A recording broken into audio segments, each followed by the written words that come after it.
నాకు అత్యంత ఆప్తుడు, మనసుకు చాలా చాలా దగ్గరివాడు, అందశ్రీ గారి యాదిలో ఈ సంస్మరణ సభ ఏర్పాటు చేసి నాతో పాటు కాంగ్రెస్ పార్టీ అధ్యక్షుల్ని, సహచర మంత్రివర్గ సభ్యుల్ని, తెలంగాణ సమాజంలో ప్రముఖులను అందరినీ పిలిచి కవులను, గాయకులను, ఉద్యమకారులను, మా దళిత సోదరులందరినీ కూడా ఈ కార్యక్రమంలో పాల్గొనే విధంగా ఏర్పాటు చేసిన పెద్దలందరికీ మనస్ఫూర్తిగా అభినందనలు తెలియజేస్తున్నా. మిత్రులారా, తెలంగాణ సమాజం చైతన్యవంతమైన సమాజం. ఎంత అమాయకంగా కనిపిస్తుందో అవసరమైనప్పుడు అంతే పోరాట పటిమను ప్రదర్శిస్తుంది. రాచరికం కానీ, ఆధిపత్యం కానీ హద్దు దాటినప్పుడు ఈ తెలంగాణ నేలను చెరబట్టాలని, ఈ తెలంగాణ ప్రజల మీద ఆధిపత్యాన్ని చెలాయించాలనుకున్నప్పుడల్లా ఈ గడ్డ మీద పుట్టిన బిడ్డలైన కవులు, కళాకారులు తమ గళాన్ని, తమ గజ్జెను, తమ దుప్పటికి దుమ్ము దులిపి దిగంతాలకు తరిమిన చరిత్ర ఈ తెలంగాణ నేలకుంది. ఆనాడు నిజాం ప్రభువులు ప్రపంచంలోనే ఆగర్భ శ్రీమంతుడుగా ఈ గడ్డ మీద ఆధిపత్యాన్ని శాశ్వతం చేసుకోవడానికి ఈ భూమిని చెరబట్టడమే కాకుండా దళితులను, గిరిజనులను, బలహీన వర్గాల మీద తాను ఆధిపత్యం చెలాయించాలనుకున్నప్పుడు ఆ చెలాయిస్తున్న సందర్భంలో బండెనక బండి కట్టి ఏ బండిలో పోతారో నిజాము సర్కారోడా అని బండి యాదగిరి గలం విప్పితే నిజాం సర్కారు పీఠమే కదిలింది. అదేవిధంగా ఉమ్మడి రాష్ట్రంలో సీమాంధ్రకు సంబంధించిన సమైక్యవాదులు ఈ తెలంగాణ మీద ఆధిపత్యం చెలాయిస్తున్నప్పుడు ఓ గద్దరన్న, ఓ గూడ అంజన్న,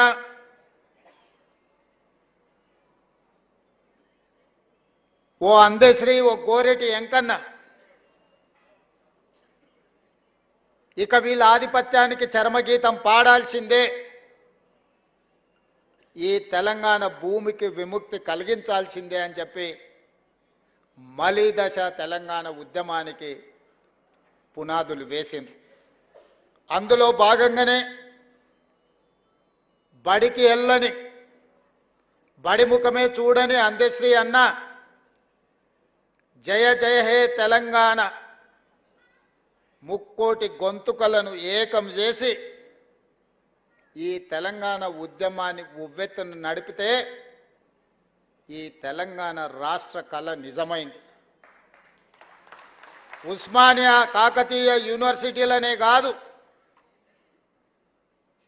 ప్రపంచంలో ఏ మూలన ఉన్నా తెలంగాణ గుండెకు జయ జయ హే తెలంగాణ గీతాన్ని చేర్చి ఒక ఉద్యమ స్ఫూర్తిని రగల్చిన గొప్ప తెలంగాణ బిడ్డ అందశ్రీ.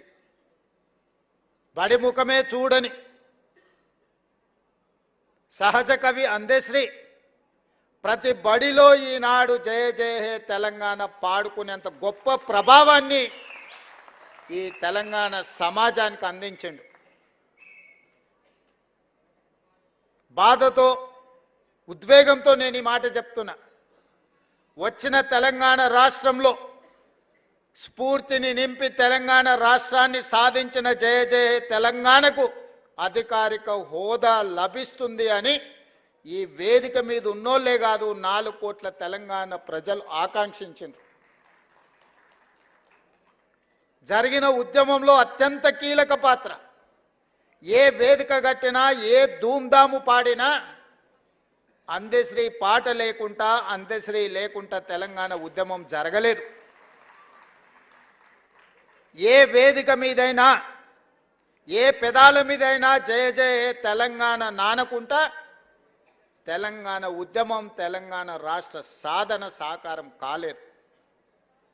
అలాంటి గొప్ప స్ఫూర్తి వచ్చిన తెలంగాణ రాష్ట్రంలో రాష్ట్రీయ గీతంగా తెలంగాణలో వెలుగొందుతుందని 4 కోట్ల ప్రజలు అనుకున్నప్పుడు ఆనాటి పాలకుల నిర్ణయాల వల్ల జయ హే జయ హే తెలంగాణ మూగబోయింది. అది శాశ్వతమని వాళ్ళు భ్రమపడ్డారు. ఎందుకంటే ఈ గీతం తెలంగాణ గుండెల్లో ప్రతిధ్వనించినంత కాలం తెలంగాణ ఉద్యమం ఎవరు చేసిండ్రా అంటే ఓ గద్దరన్న చేసిండు, ఓ అందశ్రీ చేసిండు, ఓ గోరెట వెంకన్న చేసిండనే, ఓ జయరాజ్ చేసిండనే చర్చ వస్తుంది. కాబట్టి ఈ స్ఫూర్తి నింపిన కవుల యొక్క కవితా గానాలను ఈ తెలంగాణలో వినిపించకుండా చెయ్యాలని ఆనాటి పాలకులు కుట్ర చేసిండ్రు. నేను ఎక్కడో చదివిన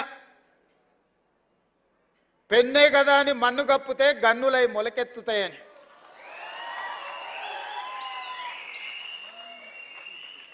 కవి రాసే పెన్నుల మీద మన్ను కప్పితే అవి గన్నులై మొలకెత్తుతాయి, మీ గడీలను కుప్ప కూలుస్తాయన్న నినాదాన్ని నిజాన్ని చేసిండు అందశ్రీ. 10 సంవత్సరాలు మూగబోయి ఉండొచ్చు మీ ఉద్దేశంలో, కానీ తెలంగాణ ప్రజల గుండెల్లో నిత్యం గానమై జయ జయ హే తెలంగాణ జనాలు పాడుకున్నారు. నేను చేసింది ఏమీ లేదు. తెలంగాణ ప్రజలు పాడుకున్నది, 4 కోట్ల తెలంగాణ ప్రజలు కోరుకున్న జయ జయ హే తెలంగాణను రాష్ట్రీయ గీతంగా ప్రకటించడమే కాకుండా ఈనాడు చదువుకునే ప్రతి బడిలో పాడాలి, చదువులు చెప్పే ప్రతి పుస్తకంలో రాయాలి అని ఈ ప్రభుత్వం ప్రజా ప్రభుత్వం కాబట్టి నిర్ణయం తీసుకొని ఈనాడు పాఠ్య పుస్తకాలలో మొదటి అంశంగా జయ జయ హే తెలంగాణను చేర్చడం జరిగింది. అదేవిధంగా సర్వం ఒడ్డి సర్వం త్యాగం చేసి ఏమీ ఆశించకుండా ఆలోచించకుండా 5 దశాబ్దాలు ఈ ప్రజల కోసం పనిచేసిన కుటుంబాన్ని ఆదుకోవడం ఆ కుటుంబ సభ్యుడిగా నా బాధ్యత. అందుకే ఎన్నికల కంటే ముందు ఓ గద్దరన్న, ఒక అందశ్రీ ఈ ప్రజాపాలన అధికారంలోకి రావడానికి శాయశక్తుల కృషి చేసిండ్రు, కలగన్నరు, రావాలని పోరాటం చేసిండ్రు. తెలంగాణ ఉద్యమం తెలంగాణ రాష్ట్ర సాధనే కాదు. ఈనాడు నేను, మా మిత్రులు పెద్దలు దామోదర్ రాజనరసింహ గారు, అట్లూరి లక్ష్మణ్ గారు, లేదా ఉత్తమ్ కుమార్ రెడ్డి గారు ఎవరమైనా మంత్రులు ముఖ్యమంత్రులు అయినము అని అంటే వాళ్ళు ఇచ్చిన స్ఫూర్తి, వాళ్ళు చేసిన పోరాటం ఎవరు కూడా మర్చిపోలేనిది. అందుకే ఒక గద్దరన్నను, ఒక అందశ్రీని ఈ ప్రభుత్వ పెద్దలకు ఒకవేళ అనుకోని అకాల మరణం వస్తే ఏ విధంగా ప్రభుత్వ పెద్దలను ఆదుకుంటామో ఈ తెలంగాణ సమాజానికి పెద్దలైన గద్దరన్నను, అందశ్రీని ఈ ప్రభుత్వం ఆదుకుంటుంది, భవిష్యత్తులో అండగా నిలబడుతుంది అని చెప్పి అభిమానులందరికీ నేను చెప్పదలుచుకున్నా. అందుకే వారి కుటుంబానికి ఉద్యోగం ఇచ్చినా, వారి స్మృతివనం కట్టాలనుకున్నా వారు రాసిన నిప్పుల వాగు ప్రతి లైబ్రరీలో ఉండే విధంగా ఈనాడు ప్రభుత్వం చర్యలు చేపట్టింది. భవిష్యత్తులో కూడా ఆ కుటుంబాలను ఆదుకుంటుంది. ఇదే కాదు, ప్రభుత్వం వచ్చిన మొదటి సంవత్సరం పూర్తి చేసుకున్న సందర్భంలో 9 మంది తెలంగాణ ఉద్యమకారులను, కవులను, గాయకులను సచివాలయం సాక్షిగా వాళ్ళని సన్మానించుకోవడమే కాదు, వాళ్ళను గుర్తించాలి, వాళ్ళను ఆదుకోవాలన్న ఉద్దేశంతో 300 గజాల ఇంటి స్థలాన్ని, ఎందుకంటే వీళ్ళందరూ నిలువ నీడ లేకుండా ఒకవేళ నీడ ఉన్నా ఆ నీడను తెగనమ్మి తెలంగాణ ఉద్యమంలో వాళ్ళు భాగస్వాములు అయినరు. ఈరోజు వయసు ఉడిగిపోయింది, తిరిగి సంపాదించాలన్న సంపద ఎట్లుంటుందో సంపాదించడం ఎలాగో తెలియలేనంతగా ప్రజలలో మమేకమైపోయిన ఆ 9 కుటుంబాలను ఈరోజు ప్రభుత్వం గుర్తించి వాళ్ళని ఆర్థికంగా ఆదుకోవడమే కాకుండా వాళ్లకు ఇళ్ల పట్టాలు ఇళ్లకు స్థలం ఇవ్వాలని అనుకున్నాం. ఈనాడు ఆ 9 మందికి 300 గజాలు ఒక్కొక్కరికి ఇవ్వడమే కాదు, వాళ్ళ కుటుంబ సభ్యులు ఆత్మగౌరవంతో బ్రతికే విధంగా భారత్ ఫ్యూచర్ సిటీలో అద్భుతమైన ఇండ్లను కట్టించి వాళ్ళకు ఒక రక్షణ, వాళ్ళకు ఒక నమ్మకం కలిగించడానికి మా ప్రభుత్వం చేస్తుంది. ఆ బాధ్యతను మా పెద్దలు దామోదర్ రాజనరసింహ గారు తీసుకోవాల్సిందిగా నేను వారికి సూచన చేస్తున్నా. తప్పకుండా ఆ కార్యక్రమాన్ని తీసుకుంటాం. అదేవిధంగా దళితుల గురించి గ్రామీణ ప్రాంతం నుంచి వ్యవసాయ కుటుంబం నుంచి వచ్చిన నాకు సంపూర్ణమైన అవగాహన ఉంది. మా భూములు దుక్కి దున్నినా, మా పొలాలలో పంట పండినా, మేము మోతుబరి రైతులుగా సమాజంలో గుర్తింపు పొందిన మా గ్రామంలో ఉన్న దళితులు 100% మాకు అండగా నిలబడ్డారు. కాబట్టే మేము మా గ్రామాలలో రాణించినాం. మీరందరూ ఆశీర్వదించారు కాబట్టే ఈనాడు తెలంగాణ రాష్ట్రానికి ముఖ్యమంత్రినైన విషయాన్ని ఏ వేదిక మీదైనా చెప్పుకోవడానికి నాకేం బేసిజం లేదు. అందుకే అది వర్గీకరణ కావచ్చు, ఇతర విషయాలు కావచ్చు, ఎన్నో రకాల ఒడిదుడుకులు వచ్చిన మా నరసింహులన్న చంద్రబాబు నాయుడు గారితో ఉన్నప్పుడు మొట్టమొదట వర్గీకరణ అమలు చేయించాడు. దేశానికి ఒక మార్గాన్ని ఆ రోజు ఏర్పాటు చేశారు. తర్వాత ఎన్నో అంశాల ప్రాతిపదికన అది మరుగున పడిపోయింది. కానీ ఈనాడు మీ సోదరుడు తెలంగాణ రాష్ట్ర ముఖ్యమంత్రిగా ఈ దేశంలోనే అమలు చేసింది మన రాష్ట్రమే. మీ సోదరుడే. ఇప్పటివరకు ఏ రాష్ట్రంలో కూడా వర్గీకరణను అమలు చెయ్యలేదు. తూచా తప్పకుండా సాంకేతిక న్యాయపరమైన లోపం లేకుండా 100% మీ అందరి సహకారంతో ఈరోజు మీ జాతుల మధ్యలో ఉన్న వైరాన్ని శాశ్వతంగా తొలగించాలి. తాత్కాలికంగా ఎవరికైనా బాధనో దుఃఖమో ఉన్నా శాశ్వతంగా ఇది మిమ్మల్ని అందరినీ ఏకం చేస్తుందన్న ఆలోచనతోని ఏకం చేయాలన్న ఉద్దేశంతో 100% వర్గీకరణను అమలు చేస్తే మొన్న ఎప్పుడూ చదువుకొని డాక్టర్ అనే చదువులోనే జాయిన్ కానీ సామాజిక వర్గానికి సంబంధించి చాలామంది డాక్టర్లుగా మొదటిసారి వచ్చిందని దామోదర్ రాజనరసింహ గారు చెప్పినప్పుడు నాకు సంతోషం కలిగింది.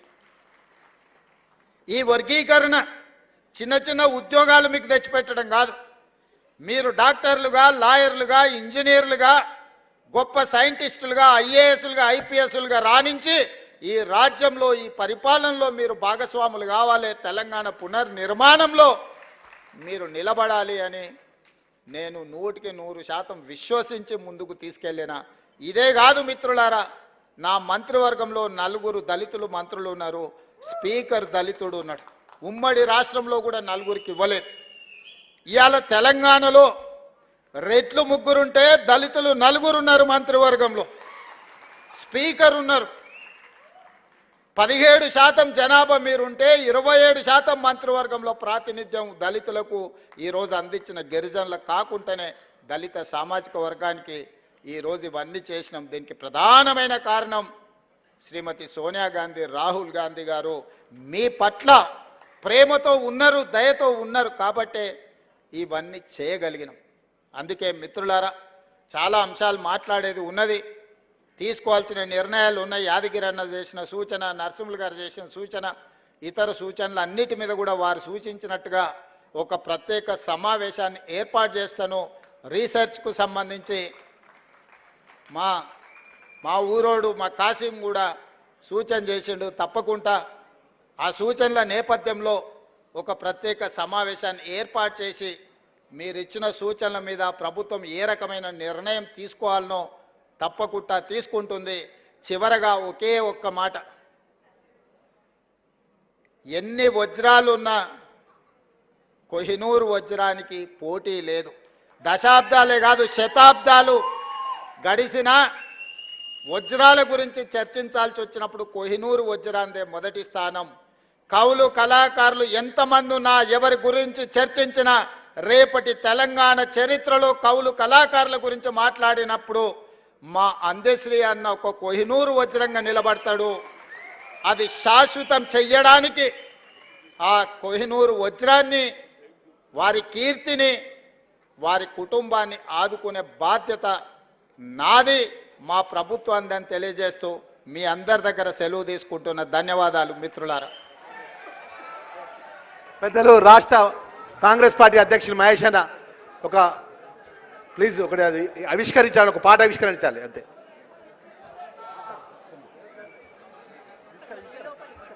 తెలంగాణ సాంస్కృతిక సారథి కళాకారుల ఆధ్వర్యంలో, అలాగే మా కళాకారుల చైర్పర్సన్